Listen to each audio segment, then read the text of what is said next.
In a city split by blood and fear, where humans walk in sunlight and vampires rule the shadows, one forbidden creation is about to change everything. When a vampire artist with a haunted past and a human herbalist with a dangerous secret dare to work together, their bond becomes a spark powerful enough to ignite a revolution, or destroy them both. As the Festival of Shadows begins, tensions rise, boundaries break, and a single glowing sculpture becomes the heartbeat of rebellion. This is the story of love in the dark, of power on the edge of collapse, and of two souls who refuse to bow, no matter the cost. Welcome to Petals of the Shadow Market. Before we start, I'd love to know, where are you watching from? It means a lot seeing people connect through these stories. The Festival of Shadows arrived once a year, and when it did, the entire shadow market felt alive in a way that almost resembled magic. Lanterns glowed with violet fire, banners of black silk twisted overhead, and musicians filled the air with haunting melodies that threaded between the crowds. Yet the beauty of it all could never hide the truth. The market was divided. A bright line, glowing like a strip of molten silver, ran through the center of the great marketplace. On one side were vampires, tall, elegant, sharp-eyed, moving with the grace of creatures who had centuries to perfect the art of confidence. On the other side stood humans, busy, anxious, hurrying to sell herbs, potions, tools, and food, always careful not to step even an inch across the bright boundary. Crossing it was forbidden and punishable. Zara Blackthorn stood beneath a hanging lantern, her pale fingers curled around a stem of obsidian petals. She wore a dark coat embroidered with red veins that pulsed like living threads. Many around her glanced in her direction, not just because she was a vampire but because she was the vampire artist, the one known for shaping flowers into works so breathtaking that even those who feared vampires secretly longed to see her art. Her booth was not like the others. It looked more like a blooming garden carved from shadows, petals that glowed faintly, vines that twisted gently as if they breathed, roses with black thorns that shimmered like stars. She touched the center of a half-finished sculpture, a vase of swirling flower spirals that she was still shaping. Needed something else, something rare, something alive in a way her flowers alone could not achieve. Her lips moved slightly as she murmured to herself, "Too cold, too rigid. It needs warmth, something human." She heard footsteps behind her and instinctively stiffened. Zara was careful, too careful sometimes. She lived under the rule of Lord Bane, and though she had never been foolish enough to break his laws, she had always felt his invisible hand forcing her to create art with a message she did not fully agree with. A young vampire guard stopped at the corner of her booth. He bowed slightly. "Lady Blackthorn, Lord Bane summons you." Zara hid the flicker of irritation behind a calm expression. "Of course," she said softly. "Lead the way." The guard guided her through a path set aside for high-ranked vampires. Other vampires bowed their heads as she passed. Zara ignored them. Her mind was elsewhere, already dreading the conversation she knew was coming. Lord Thomas Bane, ruler of the vampire district, waited inside a tall obsidian tower that rose like a fong above the market. His office overlooked the boundary line below, allowing him to watch the humans in the same way someone might study ants. He stood by the window when Zara entered. "Zara." His voice was smooth, polished like steel. "Your work for the festival centerpiece. How is it progressing?" She bowed her head.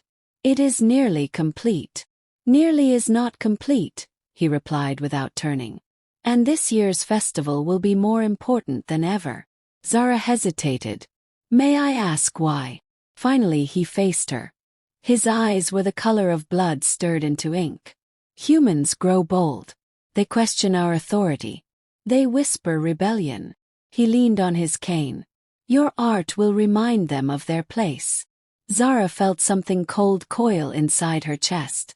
"My lord, you requested something symbolizing unity, did you not?" Bane smiled. It was not a warm smile. "Unity," he said. "Under our rule. Your masterpiece must show beauty, yes, but also power." A warning wrapped in petals. Zara forced her voice to remain calm. "It will be done." He stepped closer. Good. I trust you, Zara. Do not disappoint me.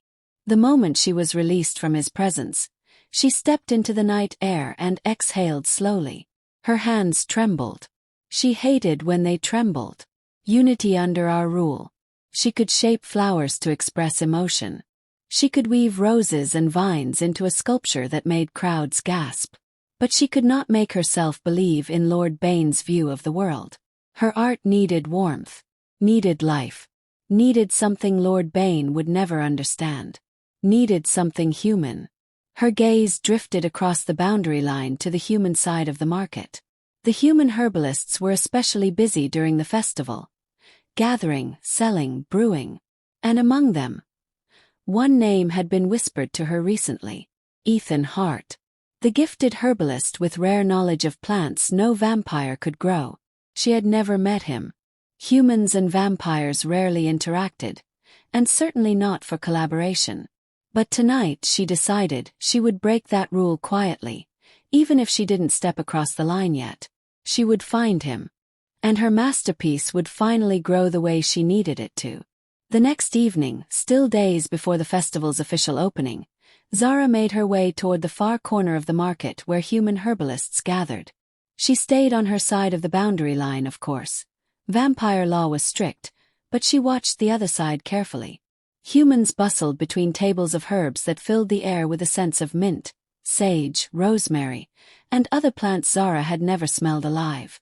Vampires could grow flowers, but their soil lacked the warmth needed for herbs meant to heal or energize. Her gaze caught on a young man arranging bundles of leaves in wooden crates. Light brown hair, warm hazel eyes, steady hands that moved with confidence. He wore a simple apron stained with green fingerprints. Ethan Hart. Zara watched quietly until an older human woman leaned in and whispered something to him. Ethan laughed, a soft, warm sound, and Zara found herself strangely drawn to it. She approached the boundary line. "Excuse me," she called gently. Ethan looked up. His eyes widened slightly when he saw her, not with fear but with curiosity. "Yes. Can I help you?" "I am Zara Blackthorn," she said. "The flower artist." He blinked. "I know who you are. Everyone does." He smiled politely. "Your work. It's beautiful." His compliment felt unexpectedly personal. Zara cleared her throat. "I require something for a special piece I am creating. A collaboration of sorts." He paused. "I was told you may have access to a rare herb. One that glows faintly when touched." Ethan nodded slowly. "Moonroot." "Moonroot," she repeated softly. "Yes. But vampires can't grow it," Ethan said, glancing around. "It needs sunlight. Real sunlight." "I know." Her voice lowered. "Which is why I need your help." Ethan stared at her for a long moment. "You're asking me to work with you? For the festival?" "Yes." He stepped a little closer to the glowing boundary line. The light reflected in his eyes. "You do understand what happens if a vampire and a human are caught working together, right?" "Punishment," Zara said calmly. "Severe punishment. For both of us." Ethan rubbed the back of his neck. "Then why ask me?"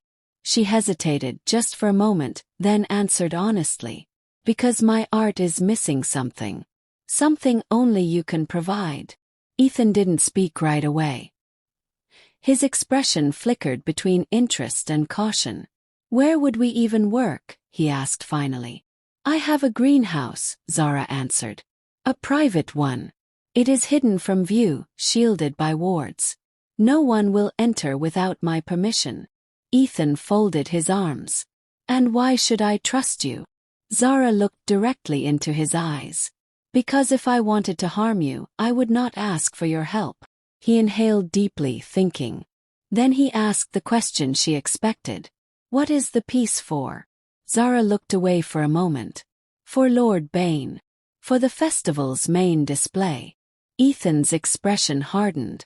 The same festival meant to remind humans to stay in line. Zara's jaw tightened. "It is not my choice. But if I must create something for him, I want to shape it in my own way. I want to make something that speaks differently. Differently how? Differently, she repeated, her voice low. You will understand once we begin. The silence stretched. Finally Ethan sighed. All right, I'll help you. But if anything feels wrong, even once, I'm leaving. That is fair, Zara replied. Ethan glanced around. The human side of the market was busy, and no one seemed to notice their conversation. When do we start? He asked. Tomorrow. After sundown. The next night. The greenhouse Zara spoke of lay behind layers of dark ivy and illusion magic. Humans would walk right by it without knowing it existed. Even most vampires didn't know it was hers. Zara approached the entrance with a small lantern, the flame glowing red. Ethan followed closely behind, nervous but curious. This place feels, he said quietly, strange. It is safe, Zara assured him. The wards do not harm humans. They only hide us. The door opened with a soft hiss, revealing a world unlike anything Ethan had seen. Flowers glowed in shades of crimson, violet, and blue. Vines crawled across the ceiling. Petals drifted in the air like floating sparks. Ethan stared wide-eyed. Wow! I've never seen anything like this. Zara allowed herself a small smile. It is my sanctuary. Ethan walked forward, brushing gentle fingers against a petal. It glowed brighter at his touch. You're right, he said softly. Your art does need warmth. These plants feel cold. Beautiful but cold. Zara felt a strange flutter in her chest. I knew you would understand. She led him to a table at the center of the room. This is the piece, she said.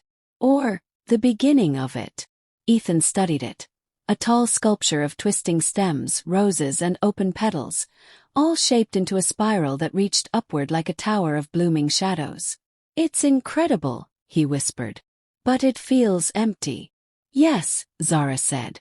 That is why you are here. Ethan set down his bag and opened it, pulling out a wooden box.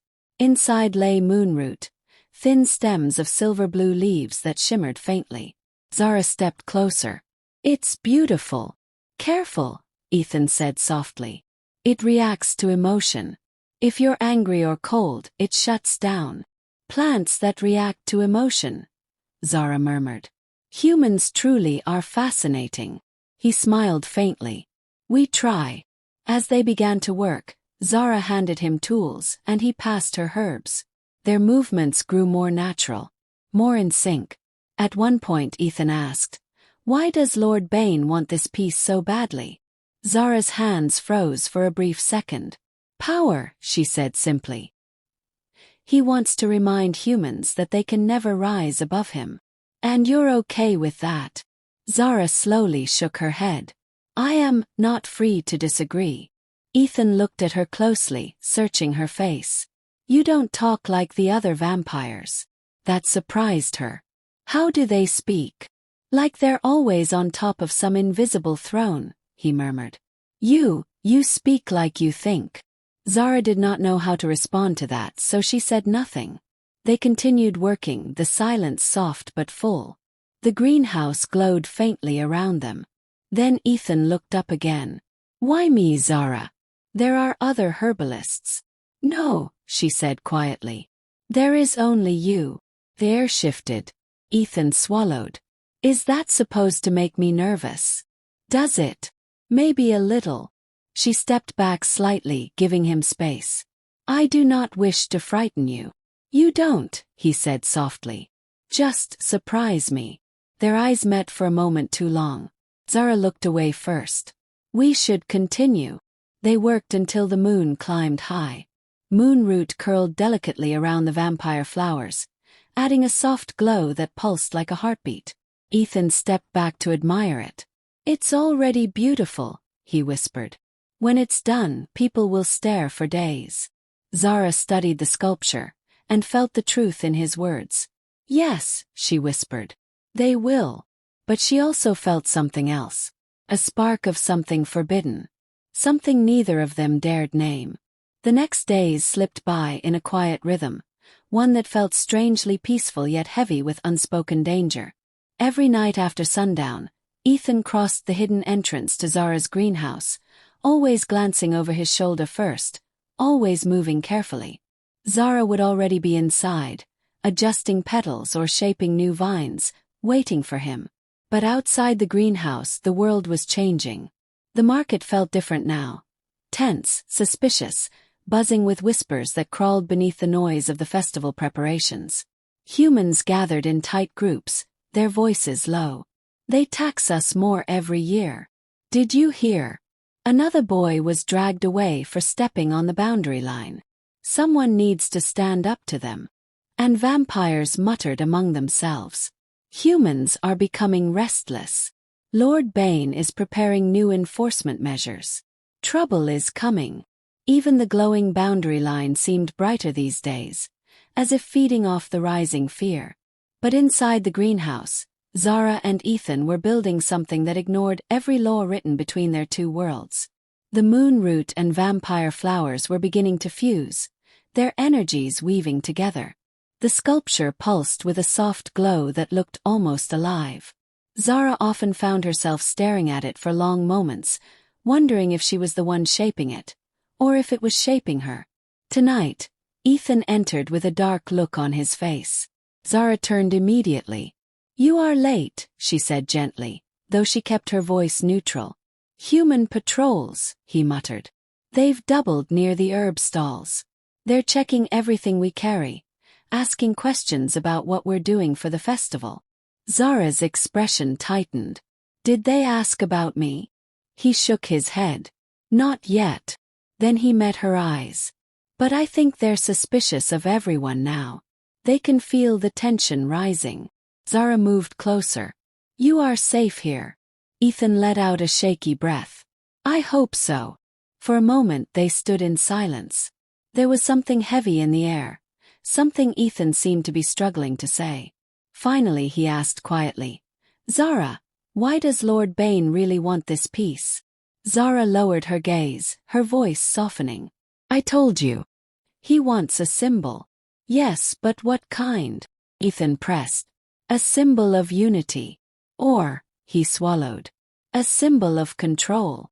Zara didn't answer. "Zara," he said more firmly, "I need you to tell me the truth." She closed her eyes for a long moment before speaking. "He wants a warning. A reminder to humans that they should remain obedient." Ethan stiffened. "A warning?" "Yes. So the art we're making, it's going to be used to scare my people?" Zara looked at him, guilt flickering across her face. "I did not choose the purpose. I only choose how it will look."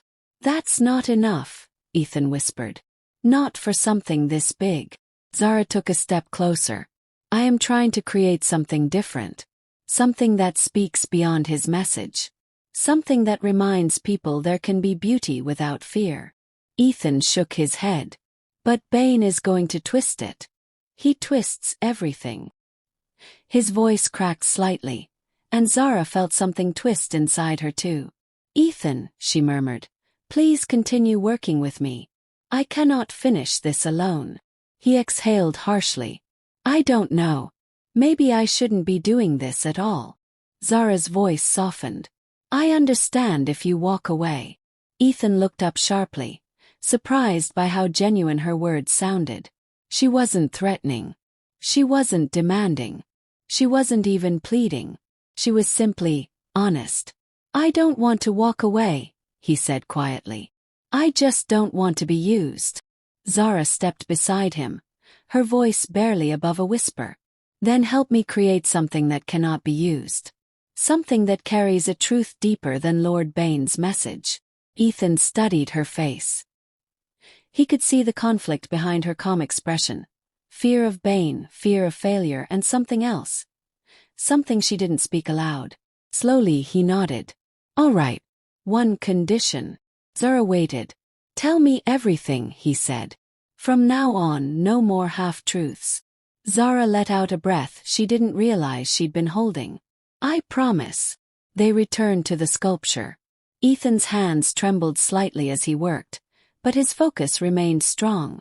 Zara watched him carefully, admiring the way he touched plants as if they were alive in more ways than one. After a long silence, Ethan spoke again. "There's talk among the humans," he said. "People planning protests during the festival." Zara stilled. "Protests? Small ones. Messages on banners. Complaints about food rations and patrols. Nothing violent." Zara shook her head.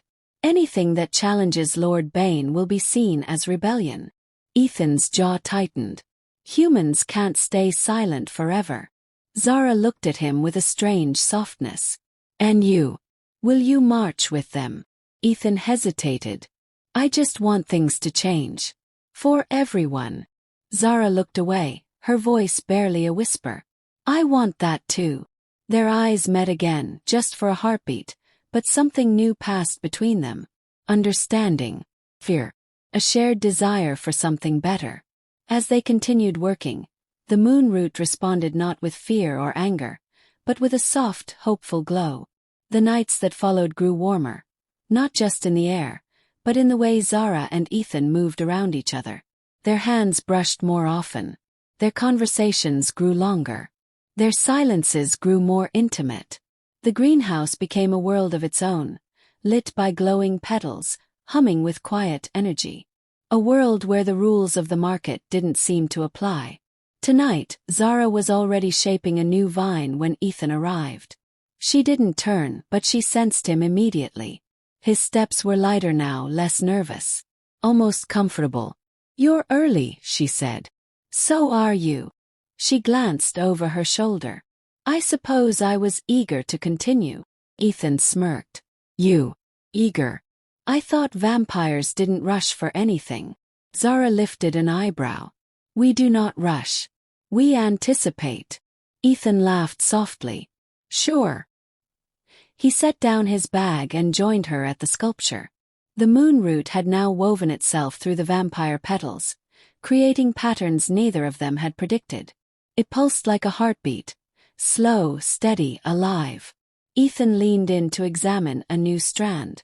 It reacted again today, brighter than before. "To you," Zara said quietly. Ethan blinked. "What? How do you know?" "Because you calm it. When your hands touch it, the plant opens. My flowers respond to your presence as well." He looked at his own palms, almost surprised. "I guess I've always had a connection with plants. My father had it too." Zara tilted her head. "A family trait." Ethan hesitated. "More like a secret. If vampires knew certain humans could control plant growth, well, history shows that wouldn't end well." Zara's voice softened. "You hide your gift." "We all do," Ethan said. "Some humans carry old abilities. We're careful who we tell." Zara's gaze lingered on him. Different now, deeper. "You trusted me." Ethan shrugged lightly. "You trusted me first." A quiet moment settled between them. Zara felt it. Ethan felt it. Then Zara turned back to the sculpture. "We need to shape the upper petals. They must curve inward like they are guarding the moon root." Ethan stepped closer beside her. "Here, let me help." They worked shoulder to shoulder, their hands sometimes moving at the exact same time, their fingers brushing. Each time their skin touched, a small jolt moved through Zara, like a spark she couldn't hide. At one point their hands overlapped on the same stem. They both froze. Ethan didn't pull away. Neither did Zara. The moon root pulsed brighter around them, soft white light filling the air. Ethan swallowed, his voice low. "So the plants react to emotion, right?" "Yes," she whispered. His eyes flicked to hers. "What does this mean then?" Zara's voice was almost too soft to hear. "It means we should be careful." "About what?" he asked gently. Zara stepped back, the motion slow, almost reluctant. "Feelings complicate things." Ethan exhaled through his nose, a quiet, almost laugh. "I thought vampires didn't have feelings." Zara gave him a pointed look. "We do. We simply live long enough to learn hiding them." "And you're hiding something now?" "Yes." She said it without hesitation. Ethan studied her for a long moment. Are you hiding it from me? Or from yourself? Zara's throat tightened. She didn't answer. Instead, she moved to another part of the sculpture.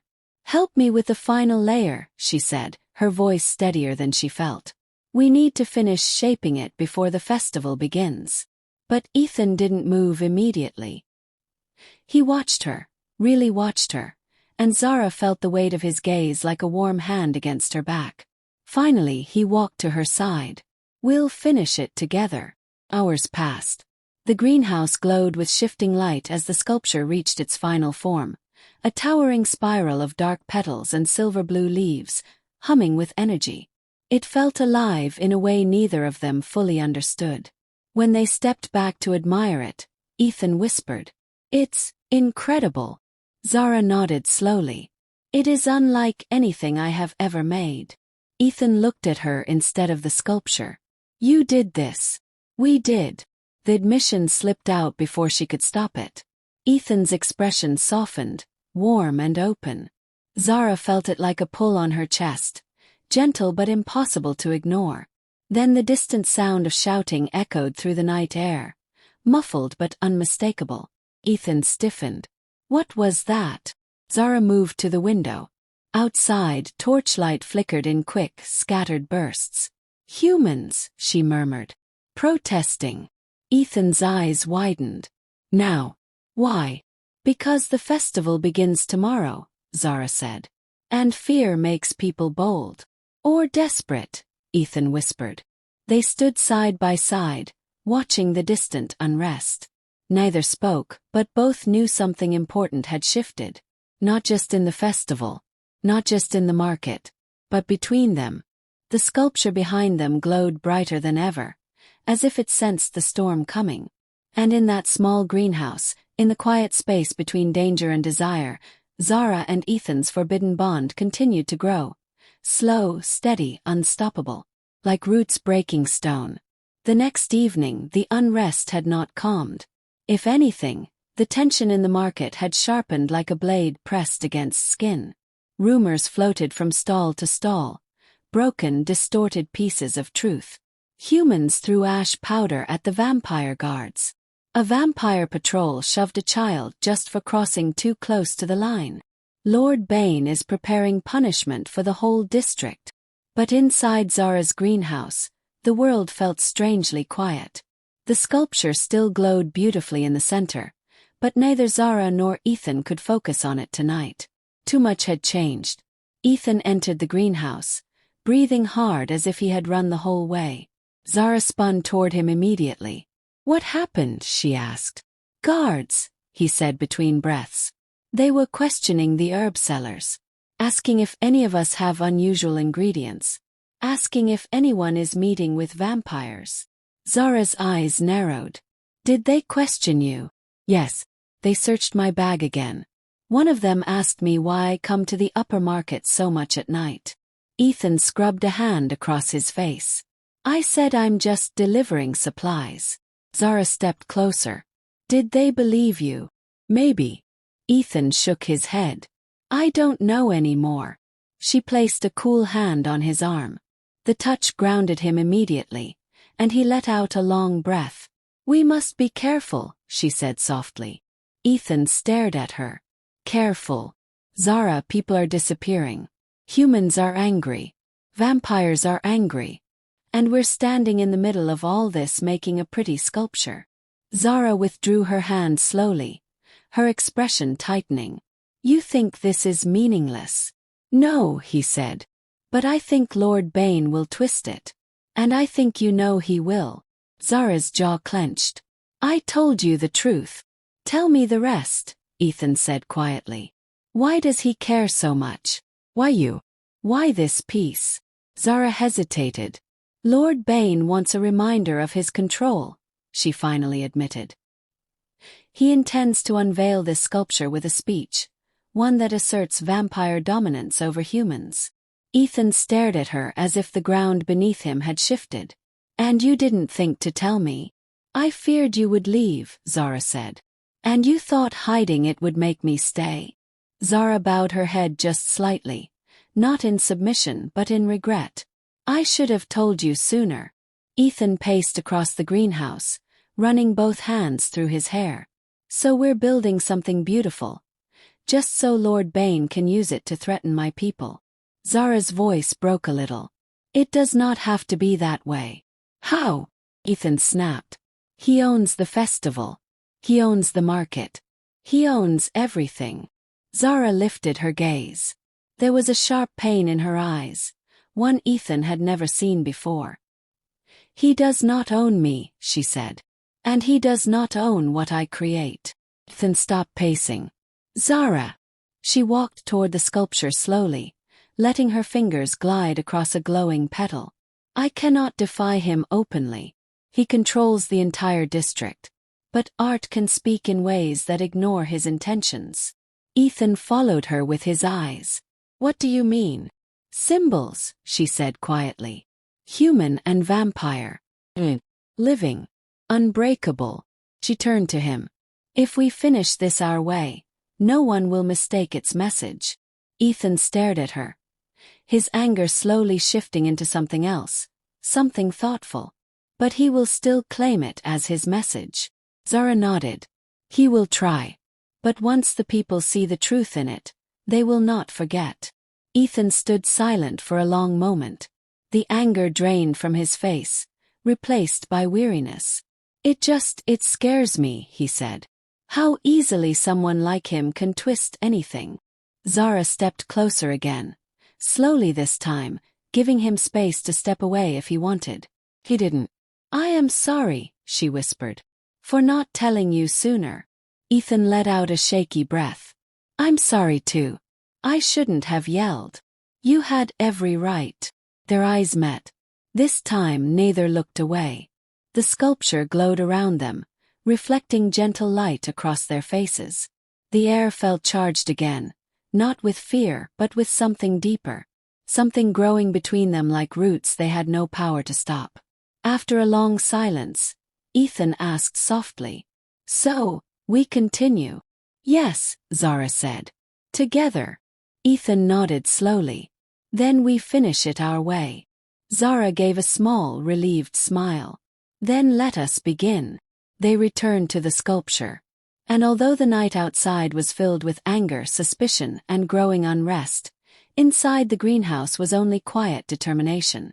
Every petal they shaped from that moment carried a new meaning, one neither Lord Bane nor anyone else could change. Not without destroying the entire piece. And perhaps, not without revealing the truth that Zara and Ethan had begun to share. The Festival of Shadows was now only 2 nights away, and the market had become a living storm.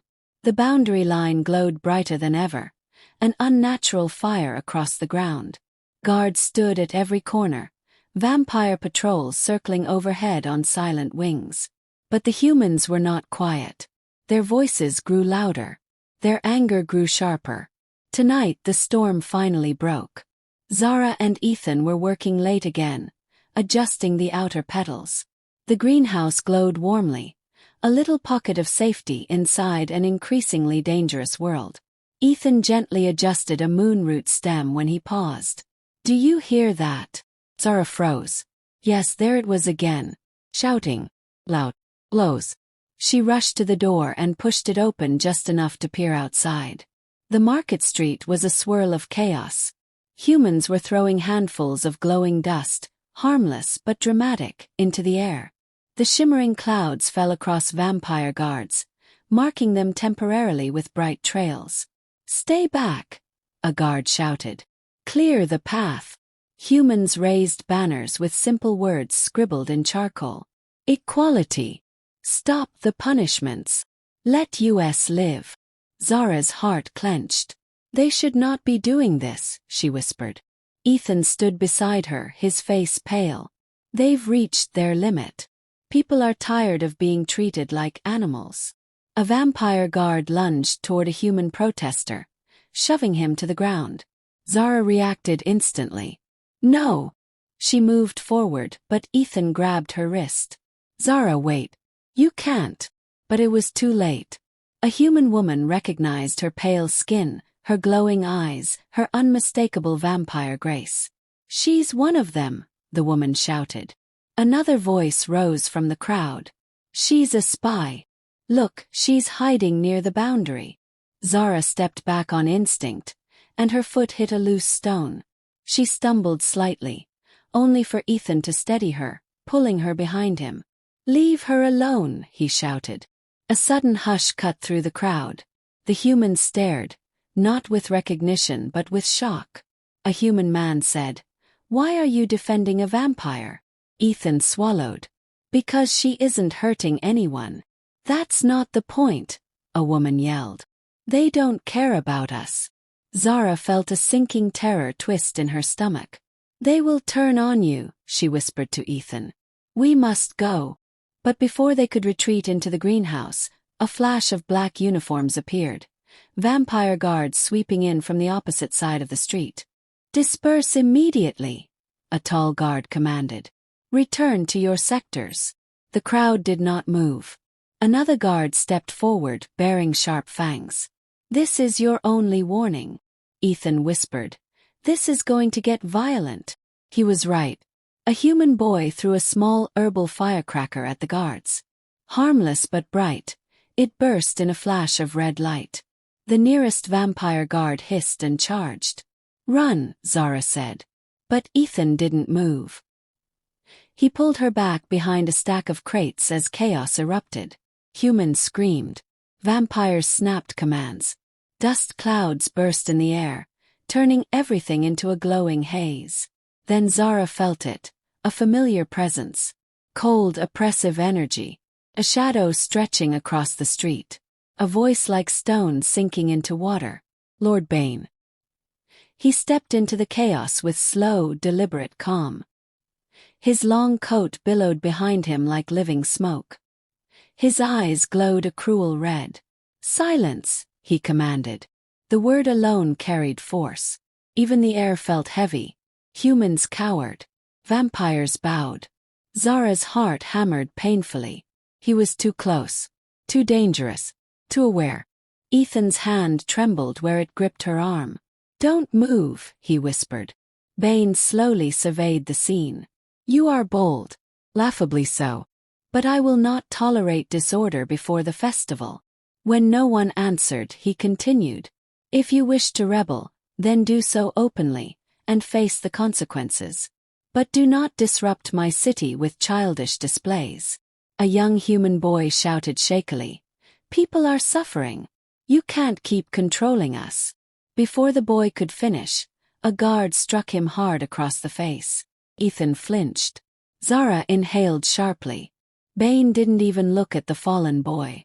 "I see you need a stronger reminder of your place." His eyes began to scan the faces around him. And then he looked in Zara's direction. Her heart froze. For one horrible moment, she thought he had seen her. But his gaze slid past her, landing instead on her greenhouse door. Slightly ajar. "Intriguing," Bane murmured. Ethan clenched his jaw. "He knows someone is inside." "We must leave," Zara whispered. "Now."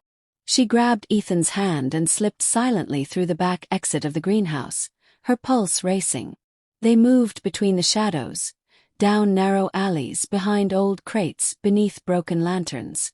But just as they reached the alley behind the herb stalls, "Stop!" A vampire guard stepped into their path. He wasn't alone.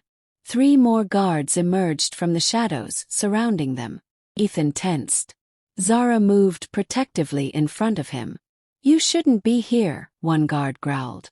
"This area is restricted during unrest," another added. "Explain yourselves." Zara's mind raced.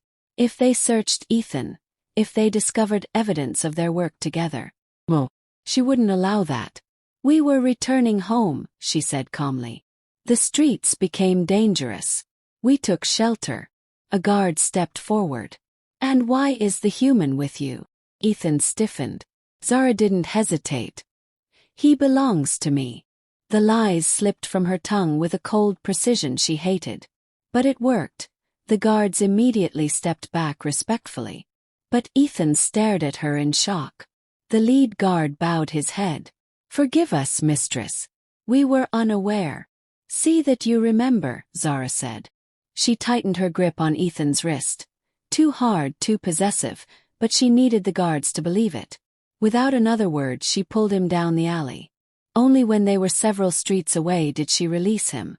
Ethan jerked his hand away instantly. "You said I belonged to you." "I had to," Zara whispered. "They would have taken you, questioned you, maybe worse." Ethan's voice broke with emotion. "I know you were protecting me.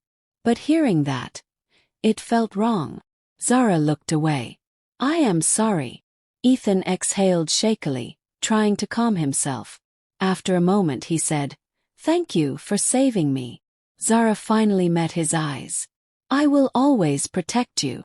A long silence stretched between them, heavy, complicated. Then Ethan asked softly, "What happens now?"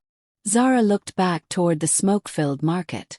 "Now," she said, "Lord Bane knows something is happening behind his back. And he will start watching more closely," Ethan finished. Zara nodded. Inside the market the humans were still shouting. The guards were still advancing. And Lord Bane's cold presence hovered over everything like a storm about to break.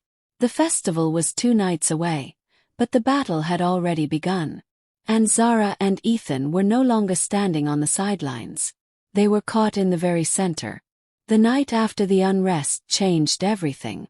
The market was no longer simmering with tension. It was boiling. Human stalls were shut early. Vampire guards doubled. And word spread like wildfire. Lord Bane was searching for traitors. He had felt something the night before. Something hidden, something dangerous. And now he was determined to uncover it. Which meant Zara and Ethan had no choice but to disappear for a while. They didn't go to her greenhouse. It was too exposed, too close to where Bane's attention had settled. Instead, Zara led Ethan deeper into the vampire district, through twisting alleys that even the guards rarely crossed. They walked in silence, their footsteps echoing behind abandoned buildings and forgotten stairways. At last, she stopped in front of an old stone wall covered in thick vines. With a wave of her hand, the vines parted, revealing a narrow staircase spiraling downward. Ethan blinked. "Where are we?" "A crypt," Zara murmured. "But not the kind used for bodies anymore. It's an old botanical vault. Vampires once experimented here, studying rare plants, breeding hybrids. It was abandoned centuries ago. Does anyone else know it still exists?" "No," she answered. "Not even Lord Bane." Ethan hesitated, then followed her down. The crypt opened into a vast underground chamber. He gasped immediately. The room glowed with bioluminescent vines draped across the walls. Strange flowers floated in pools of dark water. Moss shimmered on the ceiling like a green sky. "It's beautiful," he breathed. Zara stepped onto an old stone platform. "It is forgotten, which makes it safe." Ethan walked slowly around the room, running his hand gently along glowing leaves. He looked calmer here, more grounded, as though the plants themselves soothed him. "How did you find this place?" he asked. Zara knelt beside a cluster of midnight blue orchids. "I was young, curious, always searching for quiet places. My family avoided the old catacombs. I wanted to know why. And now you bring me here." Zara met his gaze. "You needed safety. I brought you to the safest place I know." He stared at her with something warm, almost fragile in his eyes. "You trust me," he said softly. "Yes," she replied without hesitation. Ethan sat on a stone bench. "Then I need to tell you something too." Zara straightened, sensing the shift in his voice. "When I said my family had a gift, I didn't tell you everything." He pulled a small vine from his pocket, a dried, nearly dead sprig. He held it gently between his fingers. The vine stirred. Then it slowly turned green again, leaves unfurling. Zara stared. "You can revive plants. Not just revive. Can feel them, guide them. If a plant is dying, I sense it. If it's growing, I feel a pull. My father taught me how to control it. Zara approached him, kneeling in front of him. Why hide this? Ethan let out a slow breath. Because humans who show abilities like this are taken. In the old days, vampires harvested human blood from people like me for power. My father said it was better to pretend we're ordinary. Zara felt a cold ache in her chest. That should never have happened. Ethan offered a faint smile. It's history. And it's why I connect with plants the way I do. Why your sculpture responded. Zara's gaze softened. You are extraordinary. Ethan's cheeks warmed. I'm just me. No, she said quietly. You are more. Their eyes held for a long moment before Ethan cleared his throat. So, what do we do now? We can't finish the sculpture out in the open. Zara glanced around the glowing crypt. We finish it here. Ethan hesitated. But the greenhouse is no longer safe, she said. Lord Bane knows someone has been using energy that is not entirely vampire. He will investigate. This place is hidden. Always has been. Ethan nodded slowly. Then we work here. Zara led him deeper into the vault, where a stone table sat waiting. Together they brought in the sculpture, its glowing petals illuminating the shadows. The energy inside it pulsed warmly, even stronger than before. Ethan touched one of the moonroot strands. It responds differently here. Because here it is free, Zara whispered. They began shaping the next layer, Ethan guiding the roots gently, Zara weaving dark petals around them. Their movements synced naturally, each anticipating the other. At one point, Ethan guided a vine upward, and Zara followed with a delicate blossom. Their hands touched. Neither moved away. You're trembling, Ethan said softly. Zara swallowed. I am not used to closeness. You don't have to be afraid of me. I am not afraid of you, she whispered. I am afraid of what I am feeling. Ethan looked into her eyes. And what are you feeling? Zara hesitated, but only for a heartbeat. Drawn, she whispered. To you. Ethan reached across the stone table and gently touched her cheek. I feel the same. The crypt glowed brighter, as though the plants themselves reacted to the tension between them. But before anything more could happen, a distant echo trembled through the stone ceiling. Heavy thud. Then another. Zara's eyes widened. Guards. Ethan froze. Here. No, she said quickly. Not in the vault. Above us. They are searching the district. Ethan exhaled shakily. We really don't have much time left. No, Zara said. We don't. Her hand curled around his, not pulling him close, not holding him back, simply anchoring them both. Then we finish this, she said. Before everything collapses. The morning of the Festival of Shadows dawned with an eerie quiet. Not peaceful, just heavy like a breath held too long. The boundary line in the market glowed brighter than ever, a strip of molten silver that looked ready to crack the world in two. Humans still came, though many looked nervous. Vampires still arrived in elegant black robes. But both sides stayed farther apart than usual. Banners hung overhead, rustling in a wind that seemed colder than before. But the biggest change was in the center of the market. Lord Bane's stage. Tall, dark, and raised high above both crowds, it stood like a throne carved from shadow. Guards lined its sides, their eyes unblinking. Do you see him? Ethan whispered from behind a row of stalls. Zara nodded. Yes. Lord Bane stood at the front of the stage, surveying the crowd like a predator observing prey. His presence alone silenced conversations. He knows something is happening, Ethan muttered. He suspects, Zara corrected. But he does not know who. Their sculpture was hidden beneath a large black cloth at the center of the stage, ready to be unveiled during Bane's speech. And they had finished it. The final form of the sculpture was breathtaking, an ascending spiral of dark petals and luminous moonroot, woven together in a pattern that symbolized unity, not dominance. Human and vampire elements merged into one living creation. But Bane had not yet seen the final version. He believed he had commissioned a message of power, a reminder of vampire supremacy. Instead, Zara had crafted a message of rebellion. Hidden, subtle, but undeniable.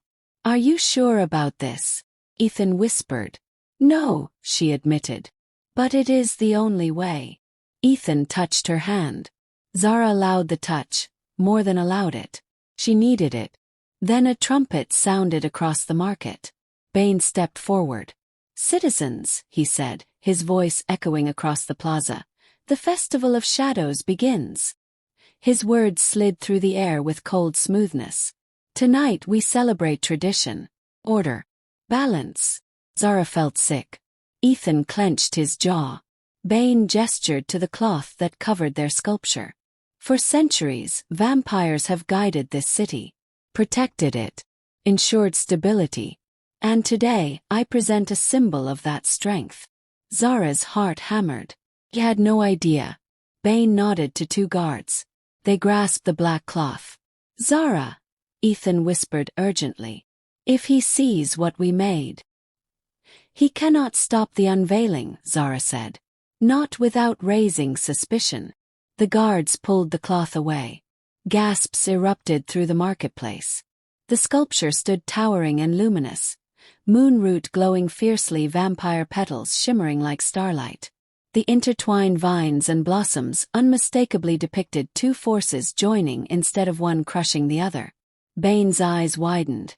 Just slightly, but enough to confirm he was not expecting this. A murmur spread through the crowd. "Is that unity? Flowers of both sides. It's beautiful. What does it mean?" Ethan watched Zara. Zara watched Bane. The vampire lord's expression changed slowly, from surprise to confusion to a chilling, simmering anger. He stepped toward the sculpture, scanning its surface with an expression of disgust. "This is not the design I approved." His voice was low, dangerous. Zara stepped from the edge of the crowd and approached the stage. Her steps were slow but steady. Ethan stayed hidden, he had to. Bane's eyes snapped to her.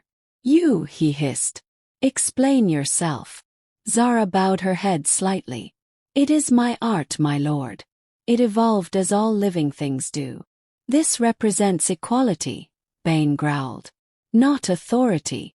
Zara's reply was soft. "Perhaps it is time for change." A ripple went through the crowd.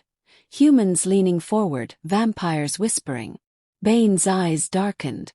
"You dare defy me?" "I express truth," she said. "Art cannot be chained." Bane stepped close enough that only she could hear him. "You will regret this." Before Zara could respond, a sudden shout rose from the human crowd. "She's right. Enough oppression. We want change too."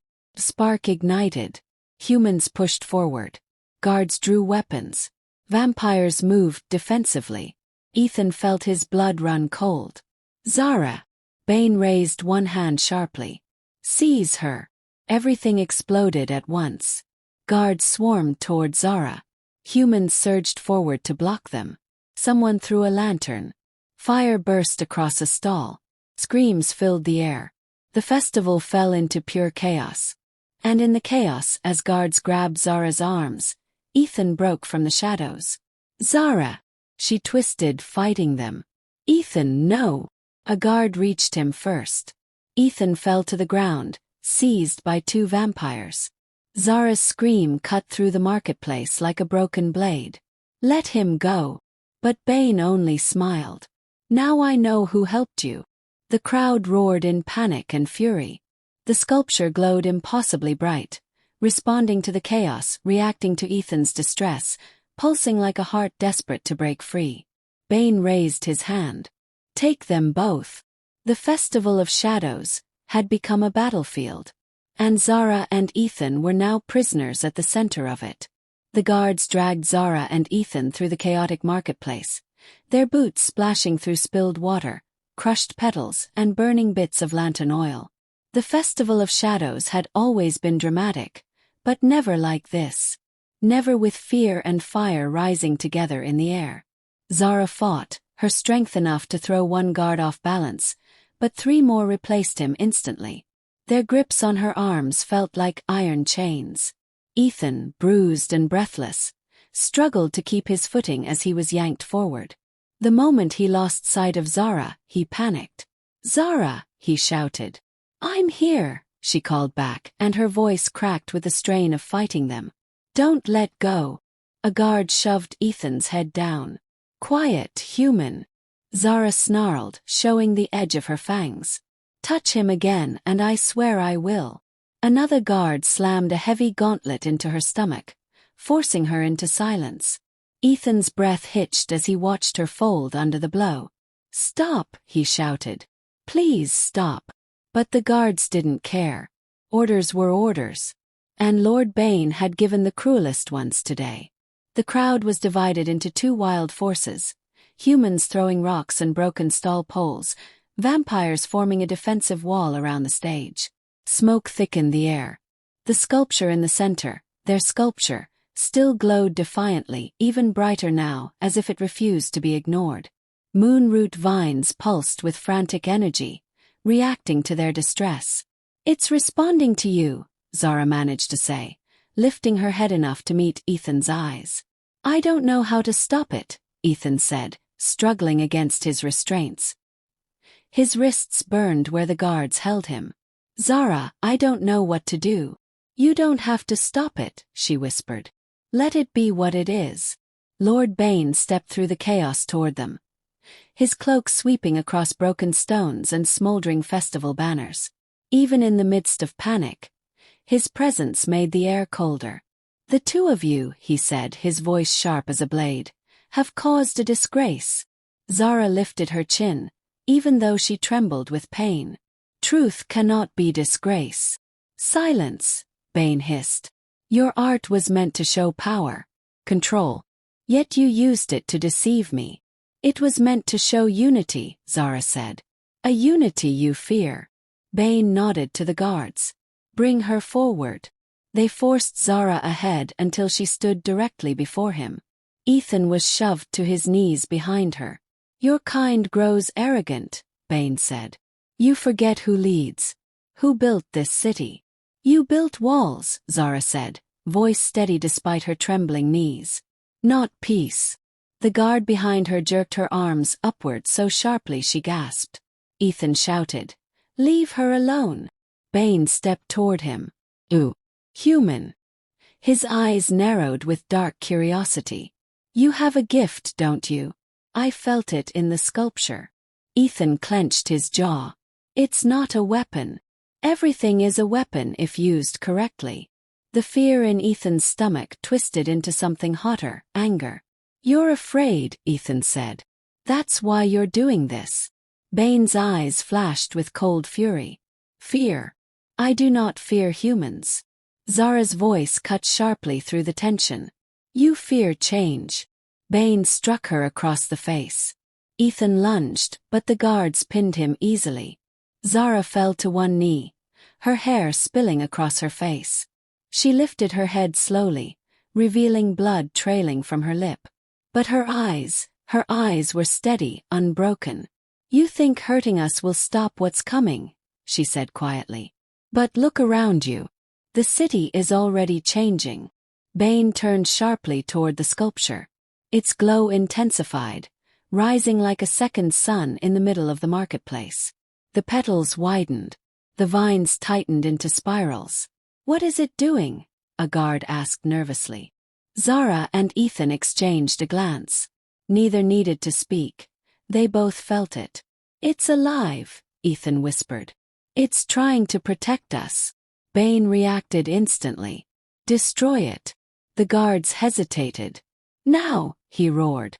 4 vampires climbed onto the platform, lifting axes, torches, and sharp iron tools. Ethan felt panic tear through him. "Zara!" "I know," she whispered. They both watched helplessly as the first axe struck. The blade never landed. The sculpture exploded with a burst of shimmering energy. A shockwave of moonroot light rippled across the platform. The guards were thrown backward, their weapons scattering. The crowd gasped. Tom screamed. Tom stared. The sculpture had not broken. It had awakened. Vines whipped outward, sharp as blades, blocking anyone from getting close. The petals pulsed like a heartbeat. The glow grew brighter and brighter, illuminating the entire market. Bane's voice shook with suppressed rage. Your creation will be your doom. He pointed at Ethan. Take the human, Bane commanded.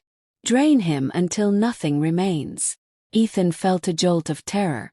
The guards tightened their grip. No! Zara screamed, her voice raw, desperate. Take me instead.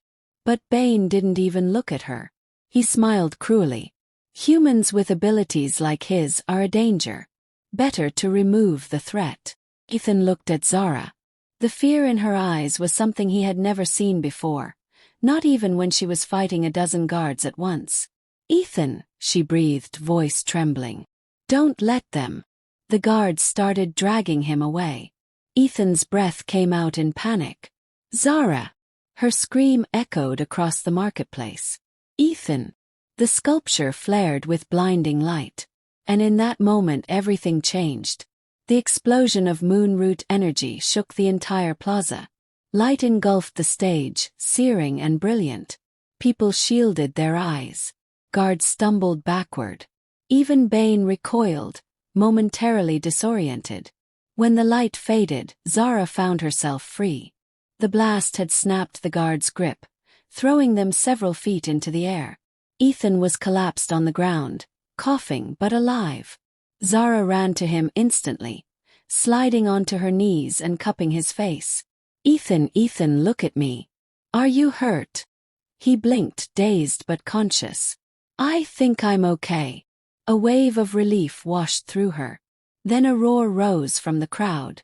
Revolution. Freedom. No more chains. Stand together. The air shifted.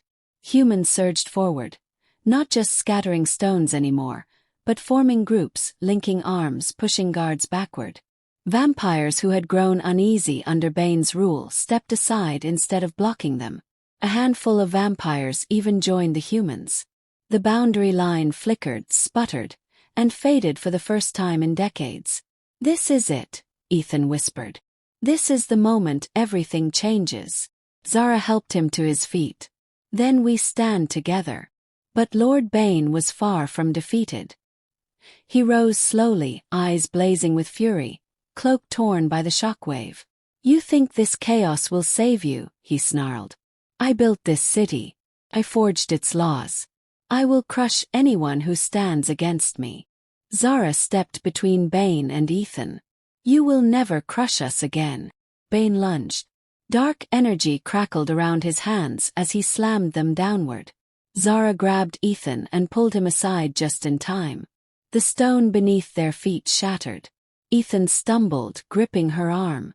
Zara, we can't fight him alone. We aren't alone, she said. The sculpture responded again, more powerfully than before. Moonroot vines surged outward like living lightning, weaving around the platform.